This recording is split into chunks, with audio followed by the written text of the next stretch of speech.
In the summer of 2005, the peaceful city of Liverpool, England, was rocked by a tragic event that would leave an indelible mark on the community. This is the story of Anthony Walker, an 18-year-old whose promising future was abruptly cut short in a senseless act of violence driven by racism.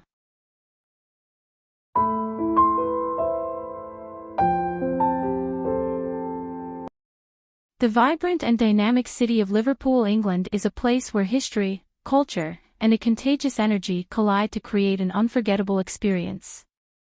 Nestled along the iconic River Mersey, Liverpool's waterfront is a breathtaking blend of old-world charm and modern vitality. The city's maritime heritage is etched into its landscape, and every corner tells a story of a bustling port city that once ruled the waves.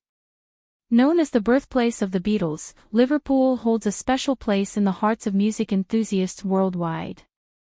The city's musical legacy can be felt in its numerous live music venues, bustling nightlife, and the famous Cavern Club where the Fab Four once graced the stage.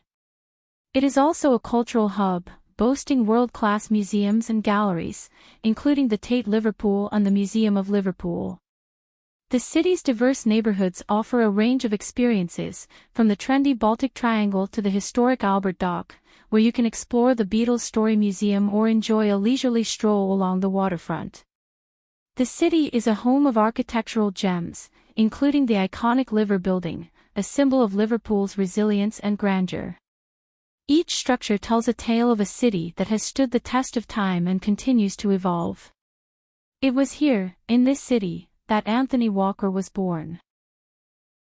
Anthony Delano Walker was born on February 21, 1987, in Huyton, Liverpool, England, to Jamaican parents G and Steve Walker. Growing up, Anthony was described as a child who never gave his family any cause to worry. But, being one of the first few black families in the Huyton area, the Walker children faced racism in school, experiencing name-callings in both primary and secondary school. But, Anthony never let that affect the way he saw the world around him. Friends, family, and those who knew him have emphasized his kindness, positive demeanor, and potential for a bright future. As Anthony grew into a fine young man, these traits remained with him. He has been described as a promising, intelligent, and well-respected young man within his community, one who was seen as a role model for young black boys in the area. He loved sports, music, and the arts. He had a warm personality, and was able to connect with others and contribute positively to his community. Friday the 29th of July 2005 started just like any other day for Anthony. He was in his second year of his A-levels and so he attended classes that morning and then spent the rest of the day with his girlfriend Louise Thompson and his family. That evening, he helped babysit his little cousin. At around 11 p.m., Anthony, Louise, and his cousin Marcus Binns headed to the bus stop. They were on a route they had taken numerous times before, but little did they know that this ordinary journey would take a tragic turn. As the trio walked towards the bus stop, they encountered two individuals, 20-year-old Paul Taylor and 17-year-old Michael Barton. Taylor and Barton began hurling racial abuse at Anthony and Marcus as they were both black young men. The trio ignored them at first, but Taylor and Barton didn't relent. The situation quickly escalated, turning from verbal harassment to a physical confrontation. Reports suggest that the assailants pursued Anthony, Marcus, and Louise, leading to a desperate attempt by the victims to escape the escalating threat. Despite their efforts to avoid the attackers, the situation became increasingly dangerous. The trio ran in different directions and Marcus and Louise managed to escape, but Anthony wasn't so lucky. Paul Taylor struck Anthony Walker in the head with an ice axe, which lodged in his skull, inflicting fatal injuries.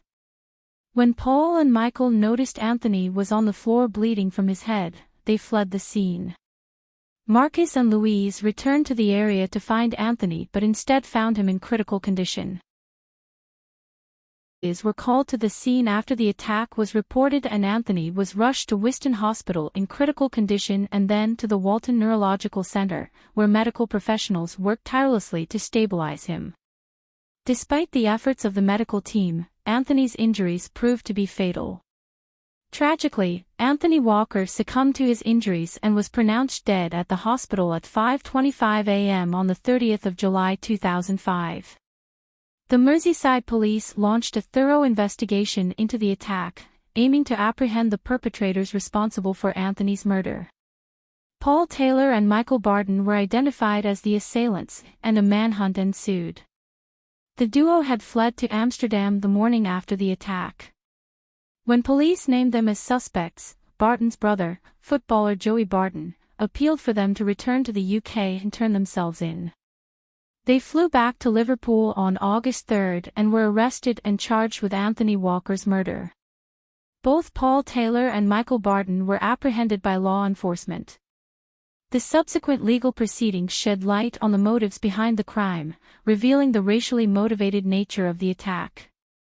In November and December of 2005, Paul Taylor and Michael Barton stood trial for the murder of Anthony Walker.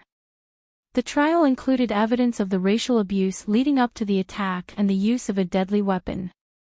On the 1st of December 2005, both Paul Taylor and Michael Barton were found guilty of murder and given minimum terms of 23 years and 8 months for Taylor, who had admitted the murder just before the trial, and 17 years and 8 months for Barton. 3 other people were later found guilty of helping Michael Barton and Paul Taylor flee to the Netherlands before their eventual arrest. On May 10, 2006, Robert Williams was convicted of providing money and booking a hotel room for the pair.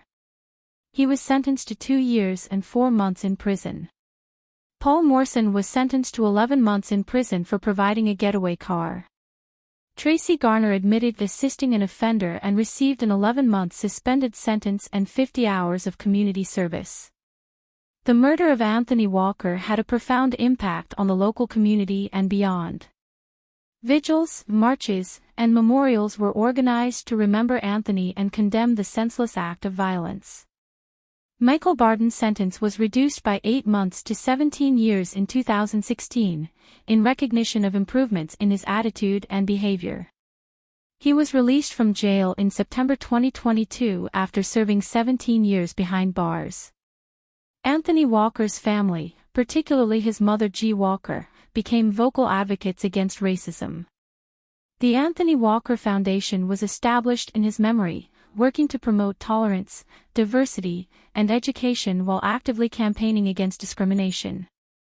In 2020, the TV film Anthony was released.